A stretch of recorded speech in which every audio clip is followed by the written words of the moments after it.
मुझे तो आपका एक्सप्रेशन बड़ा अच्छा लग रहा है नाविका जी, डर वाला एक्सप्रेशन खासकर देखकर मैं भी डर गई।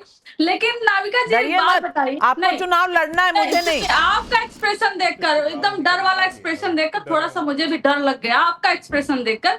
आपने अपने ही शो में शुरुआती दौर में अभी कहा कि रोहिंग्या रोहिंग्या बांग्लादेशी 4 बार आपने बोला होगा, लेकिन आपने यह नहीं मेंशन किया मैडम कि 2011 से जब भारतीय जनता पार्टी की ही सरकार है और बॉर्डर का पूरा काम उन्हीं का है, उन्हीं के हवाले है सेंट्रल गवर्नमेंट के।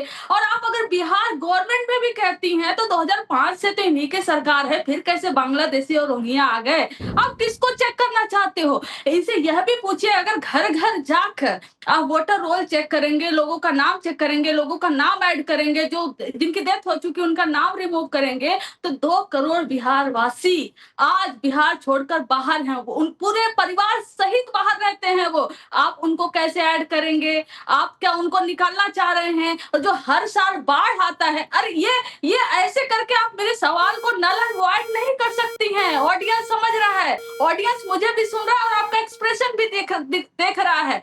मैडम, हर साल जो बाढ़ आता है, करोड़ों लोग डिस्प्लेस होते हैं एक जगह से दूसरी जगह पर। आप क्या बाढ़ वाले जगह पे जाएंगे? उनके बाढ़ में डूबकर उनके ओरिजिनल लोकेशन पे जाएंगे? और बाढ़ का मौसम है, 3-4 महीने बचा। अगर आपको लगता है 3-4 महीने बहुत कम है, बहुत ज्यादा है, ये सब हो सकता है, और 2003 से आप तुलना करना चाहती हैं, तो 2003 के सर्वे में जो इलेक्शन कमीशन गया था, और इलेक्शन में बहुत टाइम था, अभी सिर्फ और सिर्फ 3-4 महीने बचे हुए हैं। तो आप भ्रम में इलेक्शन कमीशन खुद को रख रही है, कंचन यादव जी, कंचन यादव जी, मैंने मैंने आपको पूरा सुना। सबसे पहले तो मैं ये कहूंगी, राहुल गांधी ने आपके अलायंस में कहा है डरो मत, तो आप मेरा एक्सप्रेशन जो भी है आप डरिए मत, क्योंकि आपको डरना ही नहीं चाहिए। आप कम से कम राहुल गांधी की बात मान लीजिए। दूसरी बात, सुधांशु त्रिवेदी जी, अब कंचन यादव जी, अब कंचना जी, आप बोल चुकी ना, अब थोड़ा सा अपने शो में मैं भी बोल लूं। सुधांशु त्रिवेदी जी अब ये कह रही हैं कि लोग जो छोड़कर अपना घर बाहर निकले हैं, जो स्वर्गवास हो गए, उनका नाम काटेंगे। ये चाहती हैं कि जो स्वर्गवास हुए उनका नाम ना कटे, वो रहे इलेक्टोरल रोल में। ये चाहती हैं कि जो परिवार पूरे के पूरे कहीं और चले गए हैं वो बिहार में भी अपना वोट रखें, जहां नई जगह चले गए हैं वहां भी अपना वोट रखें। ये चाहती क्या है मेरी समझ में नहीं आया। अगर आपकी समझ में आया है तो इनके सवालों के जवाब जरूर दे हम दीजिए। क्या चाहते हैं वो क्या जवाब देंगे? आप हम क्या चाहते हैं आप हमसे पूछिए। नहीं देखिए, मैं नहीं, आप तो कह चुकी, आपने तो लंबा लेक्चर दिया, आपने लंबा लेक्चर दिया, और मेरे साथ जितने दर्शक देख रहे हैं, मुझे अगर समझ नहीं आया तो मैं उनकी तरफ से पब्लिक के सवाल उठा रही हूं। अब आप इत्मीनान से बैठिए और जवाब सुनिए। बढ़िया। देखिए, टेक्निकली इन्होंने कहा अभी कि 2 करोड़ लोग विस्थापित हो जाते हैं बाढ़ में। अब बिहार की आबादी 10.5 11 करोड़ के 11-11.5 करोड़ के आसपास, मतलब आप ये कहना चाहती हैं कि 1/5 ऑफ द बिहार डिस्प्लेस हो जाता है। काम तो सही हो और गया, मैं इसलिए कहना, 2 करोड़ बिहार से कितनी बाहर बात की। नौकरी पर चले जाते हैं या प्रवासी बन जाते हैं, ये कहा उन्होंने। अच्छा चलिए, अब ये भी बात सुनिए। उनके मुंह से स्वयं निकला 2 करोड़ बाहर हैं, और तेजस्वी यादव जी ने वादा किया था कि 20 लाख नौकरी देंगे, तो बेचारे 90% तो फिर भी बाहर ही रहेंगे। तो ये सरकारी नौकरी देकर तो समाधान नहीं निकलने वाला है। आपकी बात से ही मान लिया 20 लाख अधिकतम नौकरी देंगे ना। वैसे बिहार में कुल सरकारी कर्मचारियों की संख्या 23 लाख है, मतलब 75 साल में 23 लाख हैं, और आप कहते हैं 20 लाख हम एक बार 5 साल में दे देंगे। पहले तो यही बात हास्यास्पद लगती है। फिर अगर 20 लाख दे देंगे तो 2 करोड़ में 20 लाख घटाइए, कितना हुआ? 1 करोड़ 80 लाख बेचारे तब भी बाहर रहेंगे। खैर, अब मैं सिंपल सी एक बात कहता हूं, इतना बता दे हमारे सारे विपक्षी, क्यों नहीं वो इस बात के लिए तैयार हैं कि आधार से लिंक कर दिया जाए वोटर आईडी कार्ड को पूरे भारत में, और एक बार पूरी तरीके से पहचान हो जाए कि कोई व्यक्ति किसी दूसरी जगह जाके फर्जी वोट बना ही ना पाए। बात खत्म। जैसे फर्जी राशन कार्ड बनते थे, 5 करोड़ फर्जी राशन कार्ड थे, खत्म। जैसे प्रधानमंत्री जी ने डायरेक्ट बेनिफिट ट्रांसफर किया, तो जो लोग फर्जी आइडेंटिटी कार्ड बना के तकरीबन 1 लाख करोड़ रुपए से अधिक खा जाते थे बीच में, जो राजीव गांधी जी ने कहा था कि 100 पैसे में 15 पैसे पहुंचता, 85 पैसा जो हाथ में पहुंचता था वो खत्म हो गया। तो क्यों नहीं इस बात के लिए तैयार है? मेरे विचार से अगर इनको इस बात को लेकर जरा भी संदेह है तो ईमानदारी से आगे आना चाहिए, कहना चाहिए क्लियर कट व्यवस्था बना दीजिए, एकदम ट्रांसपेरेंट कर दीजिए, भारत के किसी कोने में बैठ के कोई भी व्यक्ति वेरीफाई कर सके, उसका आई कार्ड देखा जाए और तुरंत बता दिया जाए। तो नेशनल रजिस्टर ऑफ सिटीजन पर क्या विचार है हमारे विपक्षियों का, बता देना चाहिए। और बगैर एनआरसी के जरा ये तरीका बता के बताएं कि पूरे भारत के वोटर्स का एक सिंगल चैनल वेरिफिकेशन कैसे हो सकता है, जरा ये भी बता के जाए। मनोज काका जी बहुत मुस्कुरा रहे हैं, अच्छा है मुस्कुराना चाहिए, लेकिन मनोज काका जी सवाल क्या है आपका? मैं पूछना चाहती हूं, अभी तो 2027 में समय है, आप अभी से ही बड़े चिंतित लग रहे हैं।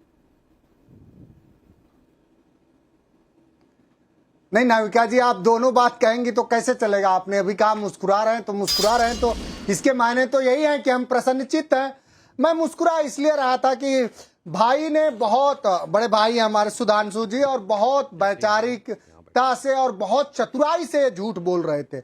इन्होंने एक आध शेर शायरी कहा, एक शायरी और है कि झूठों ने झूठों से कहा है सच बोलो, और घर के अंदर झूठों की एक मंडी है, दरवाजे पे लिखा हुआ है सच बोलो। इन्होंने कुछ बातें कही, कितना ये चतुर चालाक लोग हैं। किस इन्होंने फार्म 17C की बात करी, इन्होंने ठीक कहा फार्म 17C की मांग हमारी पार्टी ने 2022 के चुनाव में ही करा कि फार्म 17C को पब्लिक करा जाए। लेकिन साहब फार्म 17C को इलेक्शन कमीशन ने, जिसका आप बचाव कर रहे हैं, आप हैं तो भारतीय जनता पार्टी के, अगर जब इलेक्शन कमीशन से सवाल हुआ तो उसका कोई अधिकृत व्यक्ति आना चाहिए। फार्म 17C को देश की इलेक्शन कमीशन ने यह कहने से सार्वजनिक नहीं करा इलेक्शन कमीशन ने कि वो हमारे वैधानिक फ्रेमवर्क का चीज है, उसको हम सार्वजनिक नहीं कर सकते। तो आपने फार्म 17C को सार्वजनिक क्यों नहीं कराया? आप यही झूठ बोल रहे हैं। फार्म 17C जरूर भरा जाता है, लेकिन इस देश की सरकार के दबाव में, चाहे जिसके दबाव में, 17C फार्म को इस देश का निर्वाचन आयोग उजागर नहीं करता। एक झूठ आपका ये पकड़ा गया। आप तेजस्वी पे जा रहे थे 20 लाख नौकरी का, 20 लाख 2 करोड़ में से 20 लाख घटा रहे थे। इस देश में सबसे ज्यादा नौकरी देने का भाषण नरेंद्र मोदी ने दिया साहब, 2 करोड़ प्रति साल। 11 साल हो गए, आपने देश के सदन में कहा, उसी सदन में जिसके आप सदस्य हैं, कि हम 7 साल में हम इतने सालों में 7,20,000 दे पाए। मैं आपसे जानना चाहूंगा कि 11 दूना 22 करोड़, 22 करोड़ में से जरा 7,20,000 घटा के बता दो कि कितने लोगों के साथ आपने झूठ बोला। जो सवाल यह है कि ये लोकतंत्र जो लोगों का तंत्र है, हमारी जमहूरियत में, लोकशाही में हमारी सबकी ये जिम्मेदारी है कि जहां एक वोट के घटने से कोई सांसद हार जाता है, कोई विधायक हार जाता है और एक वोट बढ़ने से जीत जाता है, उस लोकतंत्र में एडीआर की रिपोर्ट है कि 2024 के चुनाव में जितने वोट पड़े उससे 5,38,000 वोट ज्यादा गिने गए। मेरा तो आप पर आरोप है कि आप हमारा फर्रुखाबाद हरा दिए, हम लोगों को बांसगांव हरा दिए। सबसे ज्यादा अगर आपने धांधली उत्तर प्रदेश में नहीं किया होता तो समाजवादी पार्टी कम से कम उत्तर प्रदेश में ही 50 सीट पर होती। मेरा तो आपसे आरोप है, समाजवादी पार्टी पहला ऐसा राजनीतिक दल है जिसने देश के इलेक्शन कमीशन को 2022 चुनाव के बाद 18,000 मतदाताओं का ऐसा दिया एफिडेविट, जिन लोगों ने कहा कि हम लोकसभा के तो वोट डाल पाए थे, विधानसभा में नहीं डाल पाए। तो इन सब सवालों का जवाब दीजिए। आप बहुत आध्यात्मिकता से और इधर उधर की बात न करिए। जो सवाल होता है उन सवालों दे रहे हैं सुधांशु जी, जवाब दे रहे हैं सुधांशु जी, जवाब दे रहे हैं सुधांशु जी। ये सवाल हैं कि बंद ही नहीं होते, और पब्लिक के भी कुछ सवाल हैं। नरेश चौहान नीमराना राजस्थान से पूछ रहे हैं, अगर वोटर लिस्ट से फर्जी वोटर हटाए जाते या समय समय पर उसका रिवीजन होता है तो इसमें गलत क्या है? अरविंद कुमार सुमन का मधुबनी से सवाल है, अगर इन्होंने फर्जी वोटर नहीं बनाए हैं तो इतना विरोध किस बात का कर रहे हैं? अब सुधांशु जी, पब्लिक जो है सब समझ रही है, आप भी समझा दें सारे सवालों के जवाब। देखिए,